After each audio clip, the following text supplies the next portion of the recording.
Let's see. Are we in? Are we in? I don't know.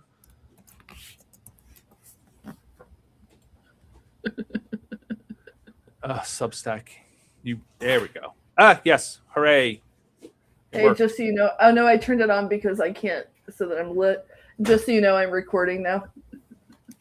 Substack. There we go. Yes. Hooray. Okay.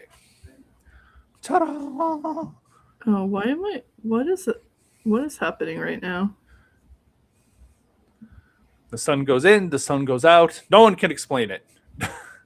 Oh, because I accepted your thing on Substack. Is it recording in both places? That's not possible, right? What do you mean? Recording where and where? No, I just need to exit and go back. Oh. Hi, everybody. Good What's up, morning. Riri? Oh, there we are. Ta-da!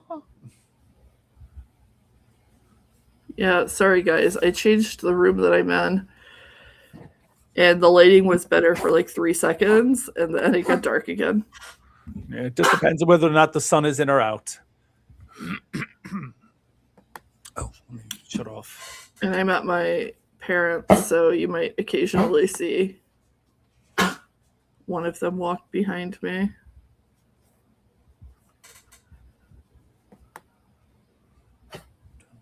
Oh my god, what is happening right now? Bob, we can't be loud. I'm gonna have to lock you in the other room. Stop coughing. Okay, guys, we're just looking at our notes. It's dark again. Yeah. Oh, girl, just order a ring cam. Or not a ring cam. A ring light. No worries. A ring light, yeah, because it's just annoying me. All right. Volumes is off. All right. My dog literally sounds like he's hacking up a hairball. I was wondering, it's like, what is that sound? Bob, what were you eating? Sneezing? No, he's coughing. Come here, baby. What's going on? Does everybody want to see Bob? Yeah, we always. Wow, Bob is just a black blur. It's a silhouette of a dog.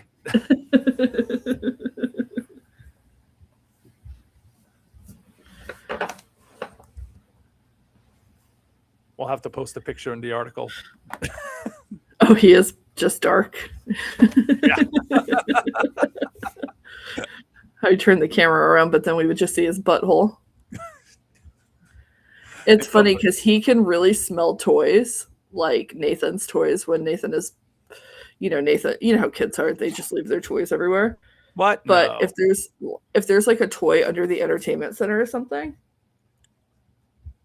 he sniffs it out. Bob, put that down. Sorry, he was just eating the cord for the lights. Of course he was. What a moron. I thought that was a cat thing, but I guess not.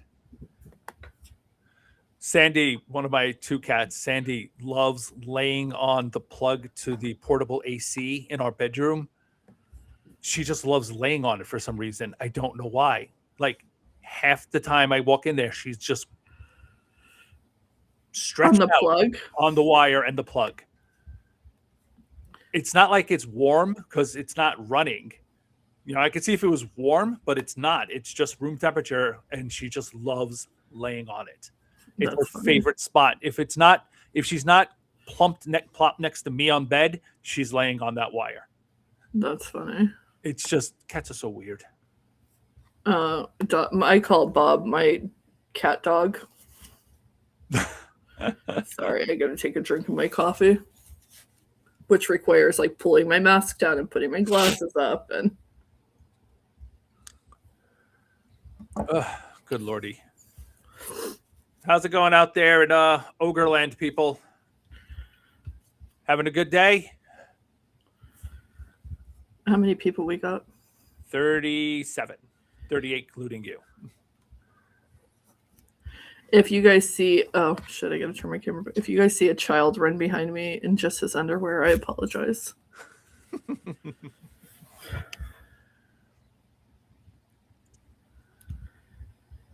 Good morning, everyone. How are we feeling about the Supreme Court this week? Oh, you know they're all excited. Who doesn't love the Supreme Court? Donald Trump today. Yeah, boo-hoo. He's such a whiny little bitch. He won most of what he got, most of what was up there, and he didn't get the ones that he actually cared about, so he's mad. He didn't get the racism, and he didn't get exonerated for being a rapist. Boo-hoo for him. Breaks my heart. Yeah, he's a moron. Ugh, I can't wait until he dies sometime the next 2 years. Let JD Vance be president for like 6 months. It's not going to help.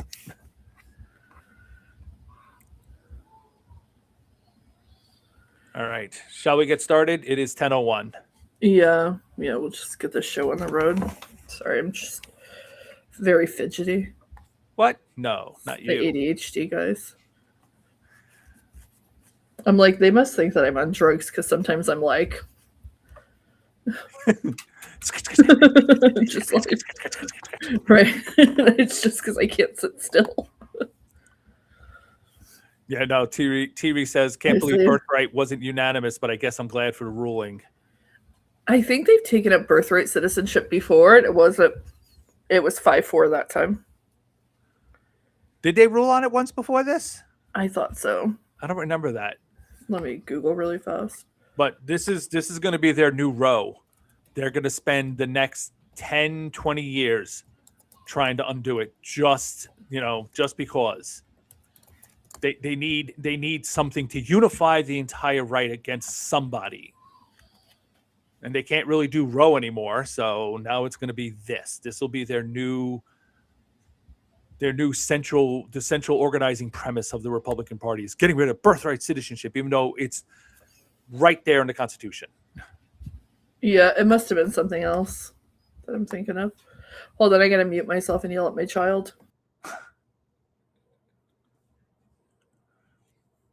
They're not even conservatives anymore. They're just a bunch of, the TV says conservatives are out of control. They're not conservative. They're just a bunch of fascist fucking white nationalists at this point, pretending to be conservatives. They don't want to conserve anything. They just want to fundamentally change the entire country and pretend they're doing it for good reasons, but it's just pure racism. Do you have any tips on how to make my glasses not fog up? Not really. That's always been a problem. That's why I stopped wearing them. That's why I stopped wearing a mask, and now I'm just, half my face is behind this. Yeah, that's actually really smart. Tee-hee. All right, let's get started. Episode 103. What did I do with my notes? Oh, they're there. Okay, go ahead. Are we ready now? Here we are. Let the bodies hit the floor. Sorry. This is the Opinionated Ogre Podcast, your weekly rampage through current events with a little snark, a bit of foul language, and a lot of strong opinions. There are new episodes every Thursday, and they're not safe for work or polite company of any kind whatsoever. I am your podcast host, the Opinionated Ogre, and this is my co-host, Florida Woman. Hello, Florida Woman. Good morning, everyone. I couldn't even come up with something even mildly witty or humorous here, so we're just gonna jump right into it. This is the recording for July 2nd, 2026, and we have a lot to get to on episode 103 of the Og Pod. We ready to do this?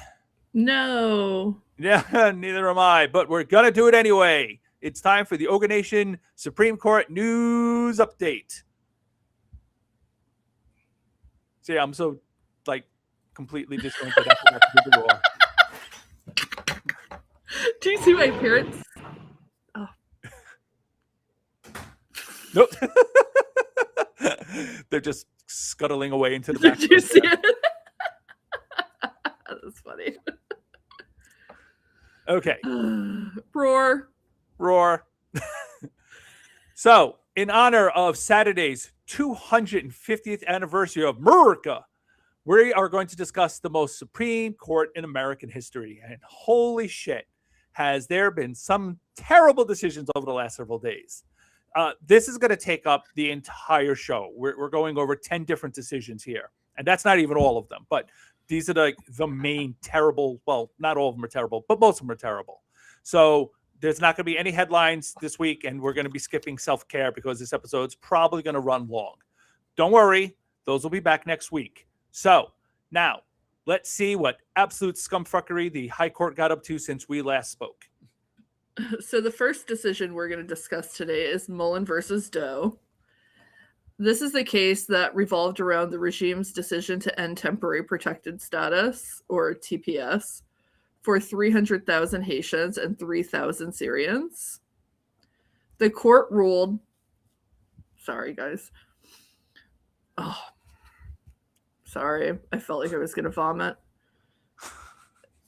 I'm just so you know, I'm recording the show sick, guys.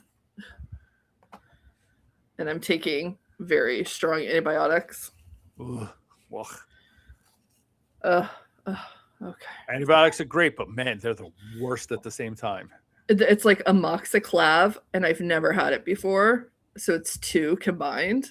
Ooh. And it's making me super dizzy and nauseous. So anyway, the court ruled 6-3 to allow the admin to deport the immigrants who have lived lawfully in the United States for years and sometimes decades. Alito wrote for the majority, so you knew that decision, or that decision was going to be absolutely terrible. And they determined that the president can end TPS without intervention from the courts. Essentially, the justices decided that some immigration statutes are not subject to judicial review, even though the law that allowed the policy states that they are. Yeah, but, who cares about law? This is the Supreme Court. They're the ones who make the law now. Yeah, the unitary executive. It's not even. It's the unitary executive. Or it's their, I'm sorry. It's, they believe in, what is it? Originalism. Right. Which is their way of just ruling by judicial fiat. Exactly. So this is really concerning because if you remember back in his first term, Trump decided to, he tried to end DACA, the Deferred Action for Childhood Arrivals. But SCOTUS said that he couldn't do it because he didn't follow the process for eliminating the program. So not only are TPS recipients getting screwed, but I'm very worried that it's going to embolden the regime to try that again. The decision is also bad news for other TPS recipients, like my husband's family, who is from El Salvador, and many of them who live in the United States have TPS, including his aunt, who we're very, very close to. Before Trump took office, migrants from 17 countries had TPS. He has ended the program for 13 of those countries. The only 4 remaining are El Salvador, Sudan, Lebanon, and Ukraine. And those will likely lose their status in the fall. And yeah, I'm really looking forward to the whole, explaining why white people from Ukraine can't stay here. Well, it's also important to understand that even though we have TPS in place for them right now, like my in-laws haven't even received their approval cards. Like they're just delayed. And it's been months. So they already lost their driver's licenses, their jobs. And that's the point. The whole point is to make it impossible to live here as an immigrant. Yeah. So TPS was enacted in 1990 by Congress to help migrants obtain legal status when their own countries were too dangerous to return to because of natural disasters, war, or other problems. Many of the countries that have lost status, like Haiti and Syria, are still dealing with those issues today, and Venezuela, which we all know what happened in Venezuela this week, I'm sure. There was a devastating earthquake that has killed at least 1,000 people, and tens of thousands more are missing. And a lot of these countries that we're talking about are countries where the US State Department urges Americans to stay away from them. And it's worth noting that Coney Barrett ruled against this. And she has 2 children that she's adopted from Haiti. So we think that it's especially egregious, not erogenous. It's like the call is coming from within the house, kids. Yeah, no, it's just an absolute travesty. It's not based on any rational policy decision. It's not based on anything other than Stephen Miller's white nationalism. That's all it is. It's just white nationalism. And yes, and Stephen Miller commented about the TPS debacle, and he's like, well, now illegals can't come here and get government assistance. Well, I have news for you. TPS recipients couldn't get government programs anyways. It was already against the law because they're not legal permanent residents. Right. So, and then that's a lie that they say all the time. That's a constant lie. That's how they try. That's how they justify it, because they can't go out there and say, well, we just don't want them here because we want white people. They can't say that out loud yet. In 4 years, they'll be saying that because, you know, the Republican Party will be just fully Nazi at that point, but they can't say it right now. So they have to come up with all these bullshit excuses about, you know, welfare fraud, and they take too much money and blah, blah, blah, blah, blah, blah. They're eating the cats and they're eating the dogs. Right. And, you know, JD Vance literally said, yeah, no, that's not true. But, you know, it's a story that gets people paying attention. It's like, okay, well, then you're going to burn in hell. Mr. All right. Mr. Well, we could spend the entire episode ranting about just the TPS ruling, but we must move on to the other shitty decisions. All right. So another immigration case decided by the justices was Mullen v. Al Otro Lado. The question here was whether or not an asylum seeker who was stopped by U.S. border agents on the Mexico side of a port of entry had, quote unquote, arrived in the USA, in the United States, under Immigration and Nationality Act. Now, we should note before we go any further, this was not a decision the Supreme Court had to make. This is not a case they had to take up. That's because technically it was no longer an issue, since the policy that originally created the case is no longer active. This is what happened. In 2016, Trump enacted a policy that there were a certain number of asylum cases that could be processed each day, which is not legal at all. That was not in the law, asylum laws, in any way, shape, or form. But of course, white nationalism, right? They want to stop asylum seekers from coming here. So when Border Patrols met this artificial quota, they literally stopped allowing immigrants to enter the country, even if they were standing there talking to American officials, which is not at all how that law was written. They were supposed to be let in, and they had to be processed because you have a right to ask for asylum under the law. Now, in 2021, Joe Biden rescinded the policy because he thought it was important to follow the law, and processing asylum seekers is mandatory. So even though the policy was no longer active, the conservatives on the Supreme Court decided they had to get involved so they can stick it to immigrants. And that's how we ended up with this bullshit decision. Mind you, there have been plenty of cases that the Republicans on the court decided they didn't want to hear because it was moot, right? Important cases. Right. They deferred. They just punted because, well, it's not really an issue anymore, so we're not going to hear it because, there's no standing and blah, blah, blah. But they went out of their way to do this one because they wanted to put out this particular piece of policy. So in a 6-3 decision by the white supremacists on the court, they say immigrants have not arrived unless they've stepped foot on American soil.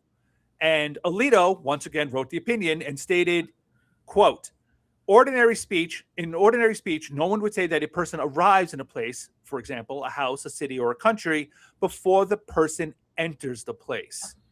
And he said that migrants still standing on Mexican soil, even a few feet away, were knocking at the door of the port of entry and not actually there. Now, that's actually not true.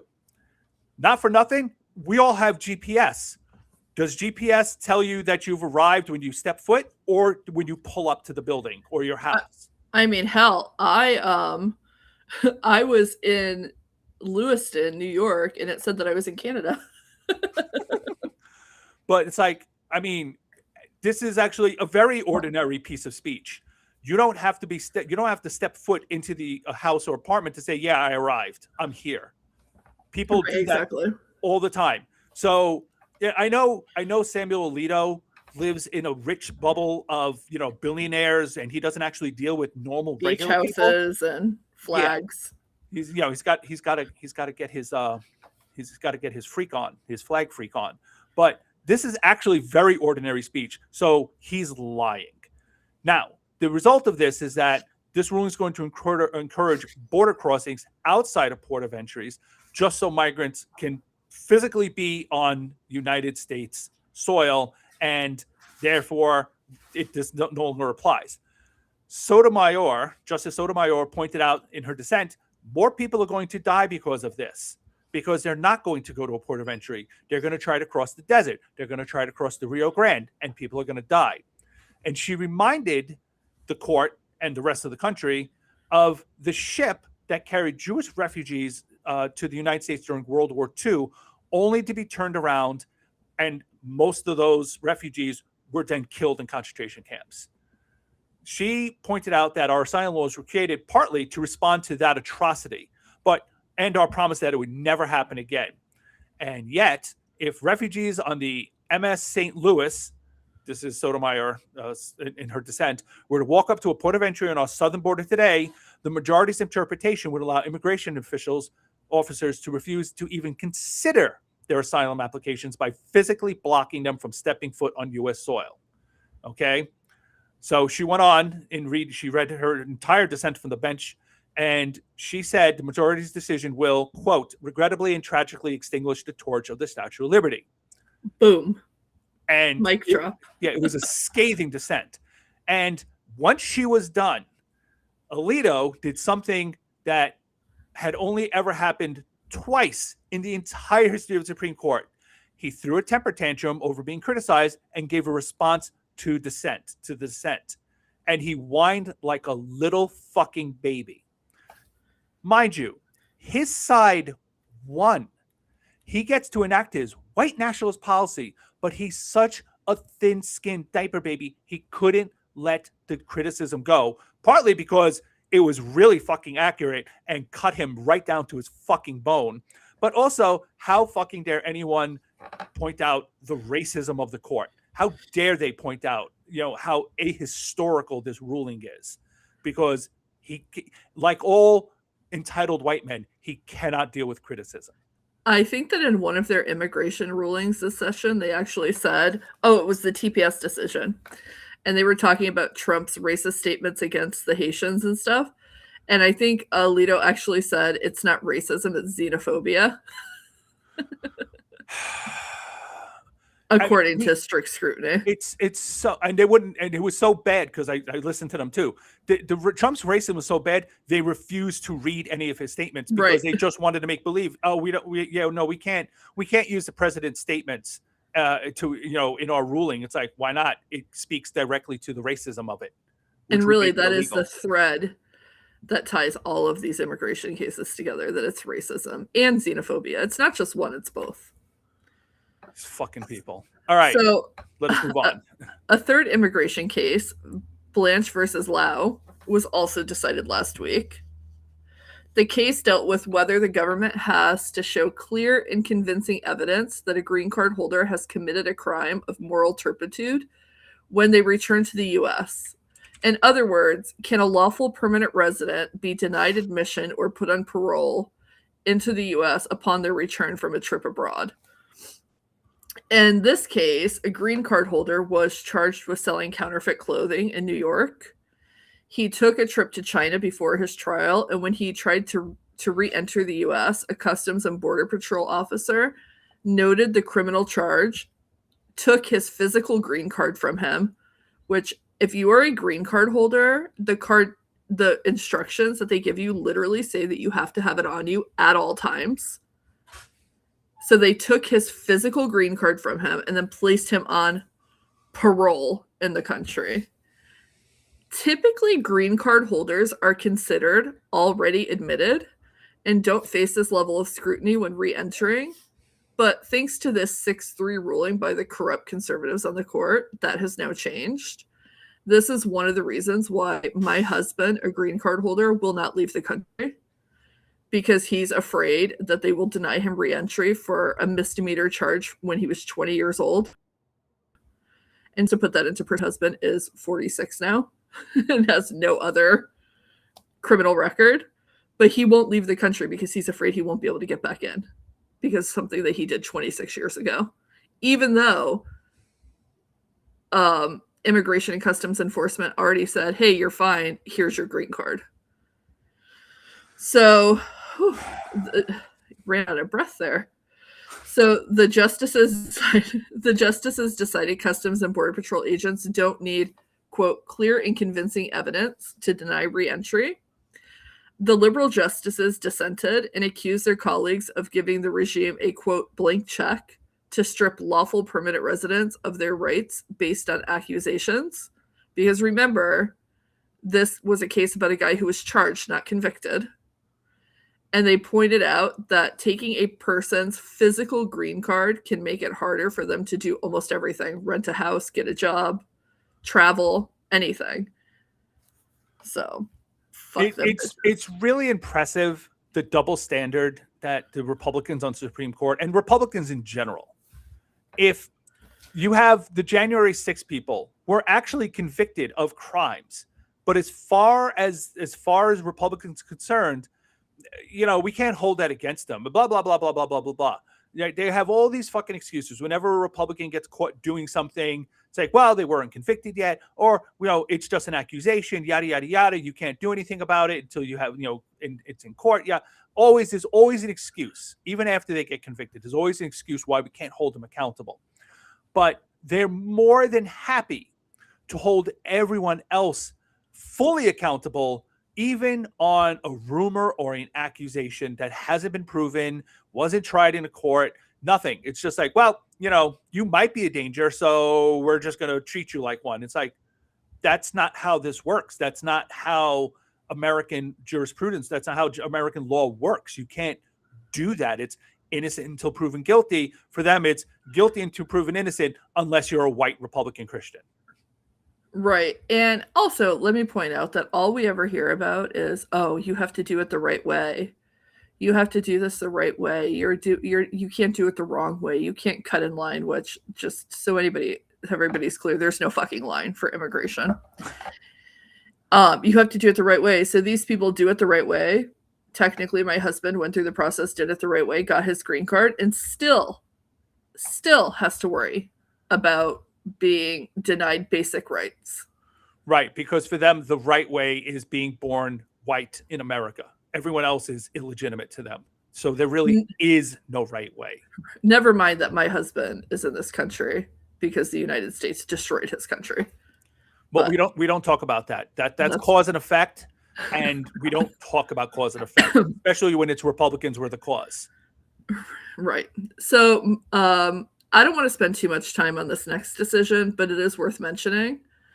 This was another stellar 6-3 decision in the case of Wolford versus Lopez. The question in the case was whether Hawaii's law that prohibited people from open carrying on private property that is open to the public without the owner's express permission violated the constitutional rights of gun owners. So Ohio, why do I keep saying that? I apologize, Hawaii. I would never intentionally do that to you. Hawaii had a law that said, hey, you can't come here unless you can't bring your gun onto private property unless you have an owner's permission, right? Makes sense, because not every homeowner or business owner wants a gun on their property. But the conservatives on the court were like, whoa, property rights? Absolutely not. You can't have those. And the justices determined that the law violated the Second and 14th Amendments. Alito, or Trollito, as strict scrutiny calls him, authored this opinion too. And it really showcased the conservatives' hypocrisy. His opinion relied on the 2022 Braun ruling that set the new test for gun laws that basically requires a law to be rooted in historical law. Which a new was law, ridiculous. So, which was stupid and confusing, and courts all over the country have said, "Hey, we don't have any idea how to interpret this." Which is the point. Right, exactly. Well, Hawaii actually pointed to not just one or two, but four quattro American laws from the 1700s that were similar. But instead of taking those into consideration and determining that they were rooted in historical law, the justices were like, it's time to expand gun rights further. Right, because it was never about historical anything or historical precedent or originalism. It's these are the policy goals that we want, and we're going to write an opinion that reflects that and say, actually, we're basing it on, historical blah, blah, blah. It's like they're just lying to us. You can tell exactly what their preferred ruling is going to be before they even introduce it, because it's just about forming policy from the bench. They're literally legislating from the bench, which is what they're always trying to do. And ironically is what Republicans complain that liberals do with rulings like marriage equality. Yeah, this was always the goal. We're going to talk about that later. All right, so Watson versus RNC was decided on Monday.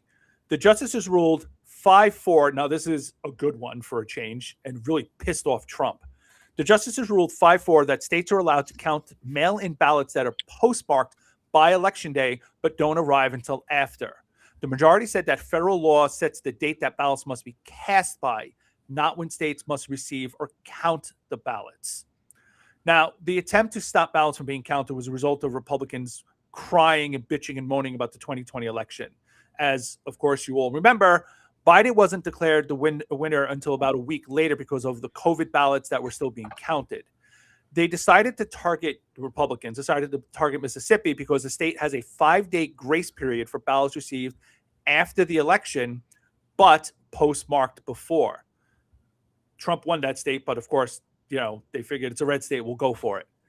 Justice Barrett wrote the opinion and joined in by the court's 3 liberals and Chief Justice John Roberts. Barrett stated that, quote, Election Day statutes do not set a deadline for ballot receipt, so they do not prevent Mississippi from counting ballots postmarked after Election Day, yet postmarked before Election Day, yet received afterwards.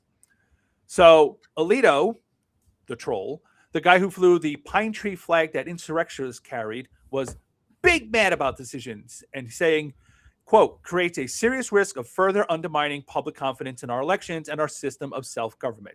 Except the only people doing that are fascist Republicans and religious fanatics like Alito. So he should sit down and shut the fuck up because he's a fucking traitor. This really put a cramp in Trump's plan to steal the election. Remember, he's had people in control. He's had his postmasters in place for the last 10 years, and they have been systematically crippling the United States Postal Service, specifically so they could, one, they want to privatize it and make money, but the real goal here was to slow down the mail, specifically so they could say the mail-in ballots were late and they can't be counted, and if they are counted, it's a cheating, it's all rigged, blah, blah, blah, blah, blah. They've been crippling the post office explicitly for this ruling, and now this ruling just said, fuck you. Sorry. And actually, after this ruling came out, the post office announced that unless states gave up their voter rolls to the president, that they weren't going to get their mail-in ballots sent to them. Is wildly illegal. Like I'm having a hard time believing the Supreme Court's going to uphold that one, because every time Biden or Obama tried to put pressure on states by withholding any kind of federal service, the Supreme Court said, you absolutely cannot fucking do that. You can't you can't force states, red states, to expand Medicaid if by threatening to withhold other money or withhold other services, which is something both of them tried to do. And the Supreme Court was excruciatingly clear about that. I think even the liberal justices signed on and said, yeah, no, you can't use the power of the government to force a state to do something you want. You either pass a fucking law or no. So they're going to have a really hard time threading that needle. You know, it's like, yeah, you can't do it for that, but you can do it for this. I feel like that's not going to fly. And if they try it, people are going to, like, they already have no legitimacy left, but that would just be really just throwing it right out the window. Yeah. So, well, you know, I hate to tell you guys, but that was the only good news for now. Now we're right back into the dumb fuckery. Yay! And specifically, the unitary executive theory reared its ugly head in the Trump v. Slaughter decision, where they upended 90 years of precedent by ruling 6-3 that the president has the authority to fire heads of independent agencies. This case surrounded or revolved around Trump's decision to fire 2 Democratic members of the Federal Trade Commission, Rebecca Kelly Slaughter and Alvaro Bedoya. I'm so sorry if I mispronounce your name because I'm sure you're listening.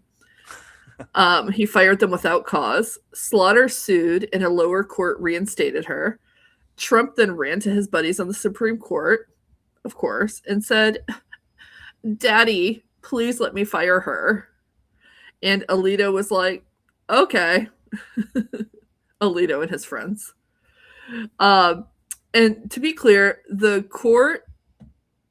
court's decision in this case reversed the 1935 precedent set by Humphrey's Executive versus the United States, which established that Congress could limit the power of the president when it came to firing heads of regulatory agencies because checks and balances, y'all. Yeah, but we don't believe in checks and balances anymore. Sadly, on the cusp of the 250th anniversary of America saying no kings for us, the most corrupt Supreme Court in history has decided, well, Trump might be our king. Sotomayor penned her dissent, and she read it from the bench, by the way. I think I'm sure this entire week has been just so frustrating for Alito because he's just being questioned by a woman of color. I mean, what the fuck? What is this? Is this America? Isn't a white man supposed to be protected from this sort of thing? and she actually read 4 dissents from the bench this term, which is, you know, she's like the new RBG. So she stated, quote, today this court undoes centuries of political practice and concludes that all 3 branches of government have been acting in open defiance of the Constitution all this time. Its conclusion is wrong. The text of the Constitution, along with its history, the long-standing practices of the political branches, and the precedents of this court make it clear that Congress may limit the causes for which the heads of commissions, like the FTC, can be removed by the president. And holding otherwise, the court gives the president a power unknown to the crown or the English crown against which the founders revolted. Elevating him above his once co-equal branches by transforming a duty to take care that the laws be faithfully executed into a license to act in defiance of those very laws. And I was very proud of myself for the king line that I had before because I wrote that before I read her dissent. And I was like, oh, I can be a Supreme Court justice too. What I'm really looking forward to is in 2029 when there's a Democrat in the White House and they go and say, you're all fucking fired. All these Republican bootlicking Trump people, you're all fired. And they're going to go run to the Supreme Court and the Supreme Court's going to say, hey, hold on. What we actually meant was that Republican presidents can fire anyone they want. We didn't actually mean any president could do it. And I'm really, because they're going to want to stop that. They're not going to want President, AOC to go in there and just sweep out all of the fucking people who, all the fascists who are there to destroy the government. They're not going to want that, and they're going to sue. And I'm really, really looking forward to seeing how the Supreme Court spins it into, let's dial back this, complete, total, powerful executive. Unitary executive. That's so last year. We didn't mean it. Actually, unitary executive for Republicans. Duh. Yeah, it's going to be amazing. Now, another case revolving around Trump's ability to fire people was also decided on Monday. This time, the conservatives on the court decided to protect their wallets and the wallets of their billionaire owners. And they ruled 5-4 in Trump v. Cook that Trump doesn't have the authority to fire members of the Federal Reserve Board of Governors. Now, without cause, of course. There's cause. Kavanaugh and the liberal justices joined the majority penned by the Chief Justice, and he ruled that accepting the Trump regime's arguments would transform the Federal Reserve for cause protection into at-will employment, which they just did for the rest of the government. Right. For the rest of the government, perfect. But for the Fed, not so much. Right, because letting someone like Trump have total control of the Fed, they know. Because we talked about this previously. Whenever a dictator has complete control over the economy, they inevitably drive it into the dirt. And they know even 2 years under Trump, we would be looking at, stagflation, hyperinflation. It would be the dollar would be fucking worthless because Trump would demand they do everything to give a sugar high to the economy, which would be an absolute disaster in the short run. Not even the long run. Just within 2 years, it would be a fucking disaster. Clarence Thomas invoked the unitary executive theory in his dissent and claimed it was Trump's right to fire whoever he pleased. And he claimed that the majority's decision was an unprecedented incursion on the executive branch because any restraints on the executive branch when it's a Republican is an unprecedented incursion. So how dare they? Yuck. Hold on one second.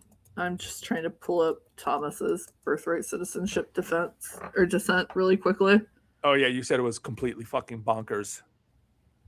Yeah, but I don't know. Oh, there it is. Sorry, guys. We can play like pausing music. Do, do, do, do, do, do, do, do, do. Okay. So the last three cases decided this term, which were decided yesterday, Tuesday, are a mixed bag, but of course, mostly they're bullshit. In NRSC versus the Fed, the FEC, the Fed. I have the Fed on my mind. In oh my god, in NRSC v. FEC. The 6 most corrupt justices in American history struck down campaign finance laws that keep political parties from spending unlimited coordinated money on candidates. And this is a big fucking deal. The point of the laws were to keep billionaires from giving unlimited funds to a political party instead of directly to a candidate, which is still illegal for now. The political party, with a wink and a nod, would direct the money exactly where the donor wanted, thus bypassing campaign finance laws and increasing the amount of billionaire money in our elections. We saw that big time in the last election with Elon Musk, how he was able to get around campaign finance laws to just, because Citizens United allowed him to just pour money into the campaign, even to the point where he was paying people to vote. Which is blatantly illegal, but courts are like, well, actually, is it illegal, though, when Elon Musk does it? We don't think so. Yeah. The justices on the Supreme Court were like, or the conservative ones were like, not so much. So this new ruling is Citizens United on steroids, and the Republican justices are just feeding ignorance of how this will work. Of course.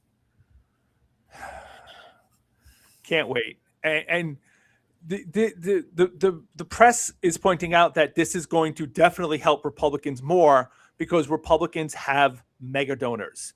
They have an entire stable of billionaires willing to pour as much money as they can into steal elections, because for every $1 billion they spend, they get another $20 billion in tax cuts and approved mergers, and the IRS looking the other way from all the shit that they do.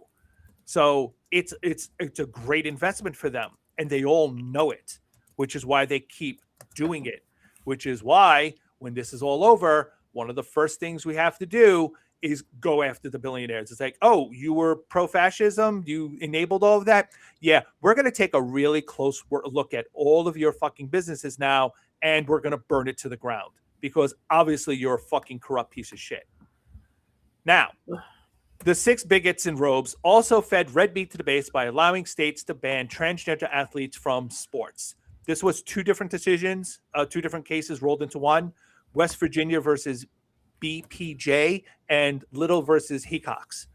Now, it's really important to note that the entire premise of these laws banning transgender athletes is that transgender women are overwhelming women's sports and dominating. That's all bullshit. That's just a straight up fucking lie. It's not even kind of true. There's not even a grain of salt. It's just completely made up. Transgender women aren't dominating any sports anywhere in the fucking country, especially at the high school level. So, and that's where they weep the most about, high school and college. And it's like that doesn't happen anywhere. Transgender athletes are a tiny percentage of those competing, and not one of them leads in their field. Not one of them is leading in whatever sport it is that you're talking about. So completely made up. This is the next step in just the next step in making trans people illegal. And I've been writing about this since January 2025.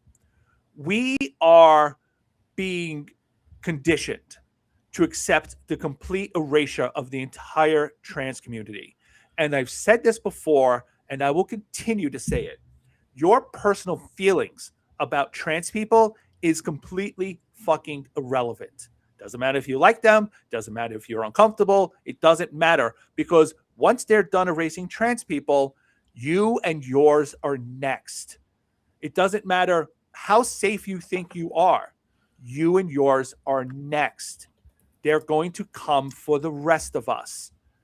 They've already started to undermine, they've already started putting out legal cases for erasing the mentally ill and the disabled. And they'll get to Jews, and they'll get to Black people. And they're already, looking to make Latinos illegal. It's your next. And it doesn't matter how safe you are. Protect trans kids, because you and your kid will never be safe in a country run by genocidal animals. So. Yeah. These 2 rulings, I couldn't help be reminded of the famous poem, "First they came for the communists, and I did not speak out because I was not a communist." It's literally the same thing. They're just like the Nazis started with the trans community.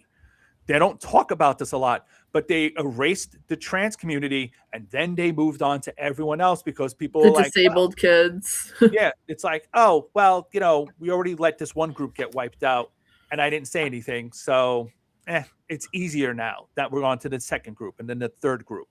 That's what they're doing. All right, so let's move on to the last case. So this was the big one, and of course they made us wait until the final decision of the session to get it. Drama queens. Absolute fucking drama queens. The last case handed down was Trump versus Barbara. The court struck down the executive order that Trump signed to end birthright citizenship. Yay, I guess, because it was a 6-3 ruling. It was not unanimous, which is terrifying. Chief Justice Roberts, because apparently he wanted to be the hero this time. Never mind letting Alito attack immigrants in every other case this session. Chief Justice Roberts made it clear that being born on American soil means you are an American citizen, regardless of the legal status of your parents, just like the fucking 14th Amendment says. I mean, it's super, super fucking explicit. There's really no room for interpretation. So Alito, Thomas, and Gorsuch dissented. Kavanaugh surprisingly sided with the liberals, but not because he agreed with the 14th Amendment. Apparently, he couldn't be bothered to read that, but because he said that another federal law supported birthright citizenship, though what would that federal law be based on? Maybe something in a No, that can't be right. Constitution. A constitution. We don't pay attention to the Constitution. Is that where he sets his drinks before he rapes women? I don't know. So the fact that the three justices were ready to ignore the extremely and Kavanaugh apparently were ready to ignore the extremely plain language of the Constitution to declare said language unconstitutional is a scandal in and of itself. Thomas's dissent was wild. He said, quote, "I am not sure that today's opinion will stand the test of time." How old is the 14th Amendment? Pretty fucking old. 150 years, I think. So, somewhere in that area. I think it. When did they put that in there? I think it was right around the Civil War. No, it was right around the time when Abraham Lincoln was like, "Hey, like you can't own black people like Clarence Thomas." It's weird. So he had like a 91-page dissent because, apparently every time or occasionally he wakes up from the bench and decides to write, and it's always stupid. He said, quote, "The citizenship clause added greatly to the dignity and glory of American citizenship. But today's decision or today's opinion devalues that citizenship." I mean, yeah, like my citizenship is super devalued because other children are also citizens. He went on to say that blacks were entitled to citizenship because they were Americans. They had no other homeland. You better not say that out loud in the wrong place. He'll make the Nazis really mad. They had no other homeland, owed no allegiance to any foreign power, and were subject to no other authority. The same could not be said for the children of foreign temporary visitors. But they weren't just talking about foreign temporary visitors, just to be clear. They were also talking about undocumented immigrants who have children here, who are not temporary, who've built their lives here. So... Right, but they don't consider them people, so... Which is super weird because the Constitution was there to protect slaves and their children who were brought here from other countries and then had children here. It's almost like that doesn't make sense. And then unsurprisingly, huh? Are you looking for sense from Clarence Thomas? No, that would be, don't be silly. Don't be silly. I mean, he's married to Ginny. Clearly he has no sense. So, and in other non-surprising news, Alito threw another temper tantrum in his dissent because he didn't get to destroy the lives of millions of people that he doesn't consider to be human, much less Americans. All right, so this is part of his dissent. "This is one of the most important decisions in the history of the court, and in my judgment, the court has made a serious mistake. As interpreted by the court today, the 14th Amendment confers citizenship on virtually everyone who happens to be born in this country, including the children of birth tourists, women who come here solely for the purpose of giving birth to a child and then promptly return home." The amount of women that do this is so minuscule that the fact that they're even mentioning it is just not, it's not even a red herring. It's just stupid. Okay, continuing. "Careful analysis of the text of the 14th Amendment and the process that led to its adoption shows that it does not degrade the concept of United States citizenship in this way. Instead, the 14th Amendment confers citizenship only on those children who, at birth, owe allegiance solely to this country. But didn't we talk about this before? But they did, in fact, talk about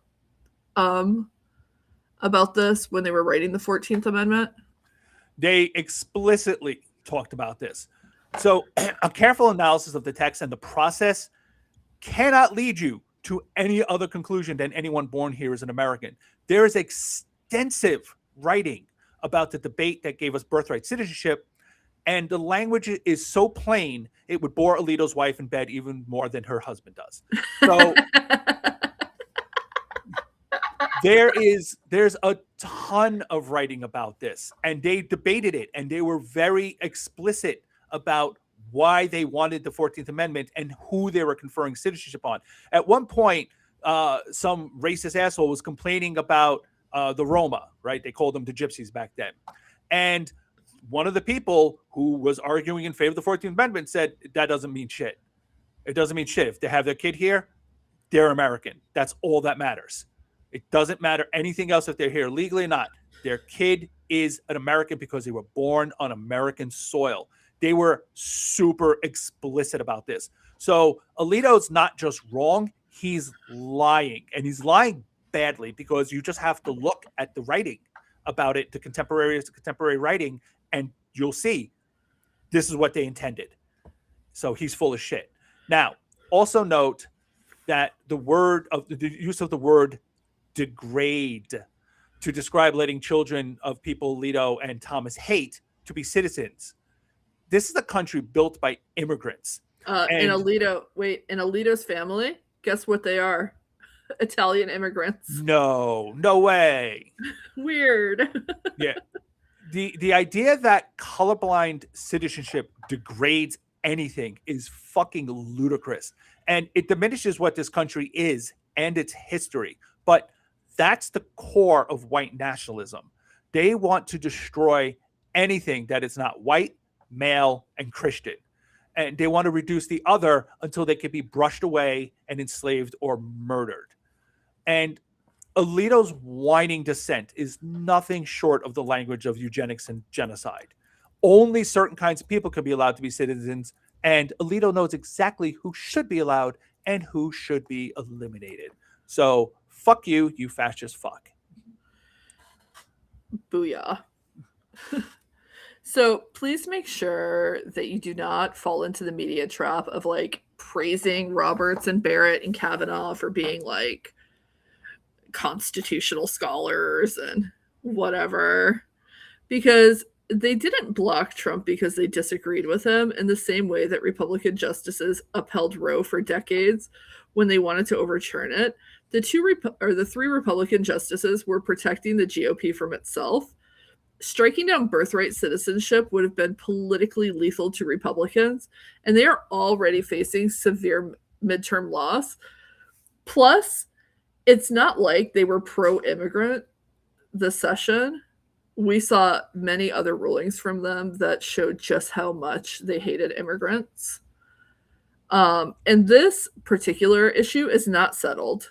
Like previous cases, the justices are waiting until the GOP is safe from the consequences of other rulings. If the regime succeeds in ending democracy, you can guarantee birthright citizenship will be struck down within 6 months or 6 years. It'll happen if they want it to. And we were talking about that with trans rights and all of the other things. They're just waiting for the right case to come before them. Right. That's one of the reasons Kavanaugh gave his weird little dissent / agreeing. He was specifically telling Trump that Congress can pass a law. If there's a law striking down birthright citizenship, then it's okay, which is not true at all.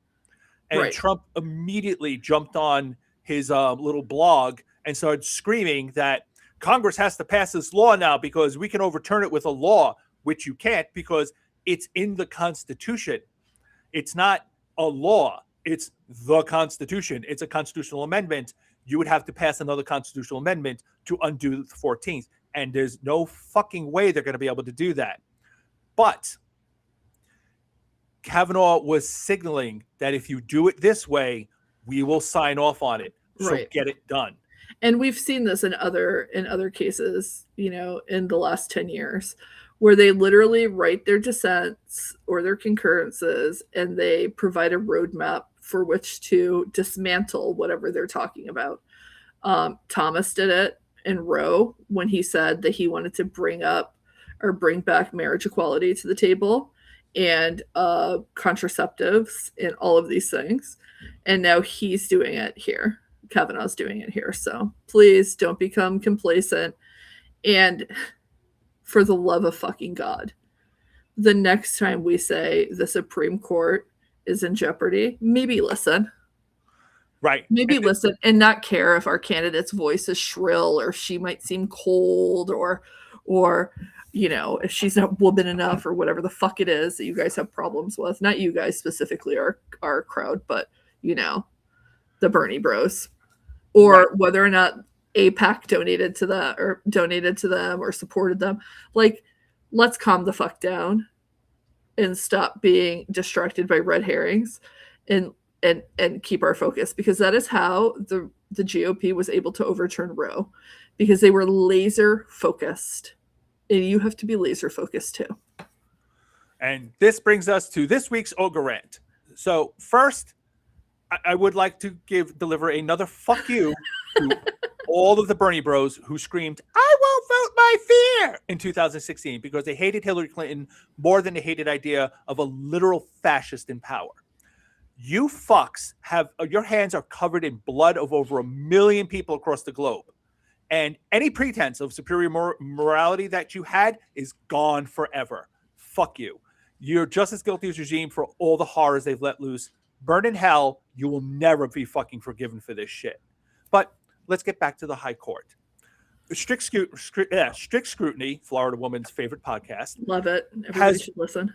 Repeatedly said there's definitely going to be numerous editorials about how nonpartisan SCOTUS is because they didn't give Trump his racist crown jewel by upholding birthright citizenship. And they very accurately point out that we should take all those editorials and shove them up the ass of the legacy press sideways. And they're right. Every one of those claims is going to be a lie. I wrote about this back in 2022. Trump's fascism was never the plan. The plan was always to rule the country by judicial fiat. That's why this Federal Society has spent billions to take control of SCOTUS. They didn't want reliable conservatives on the court. They wanted extremists who would legislate from the bench, people who would tear the Constitution to shreds and laugh in our faces while doing it. That is exactly what we're seeing now. Over 100 years of legal norms and precedents and rulings just thrown out the window by 6 unelected theocratic racists who see democracy and the rule of law as obstacles to their unlimited power. The only way forward is for Democrats to expand the court. Any nominee who does not have court reform as a central premise of their 2028 campaign is not serious about restoring democracy or the rule of law. They're not campaigning to fix those things, but to allow 6 treasonous scumbags to hold the country hostage. Any Democrat already in office who refuses to kill the filibuster and expand the court is not on our side. Any claims of being an institutionalist is bullshit. Republicans have fucking murdered our institutions. Respecting tradition's meaningless if one side is burning every tradition to the ground. Now, of course, Fetterman's going to vote against it, but he's effectively a Republican right now, so fuck him. The rest of the Democrats have no excuse. Refusal to strip these 6 traitors of their illegal power is a refusal to save this country, and anyone on the wrong side of that should be primaried out of existence.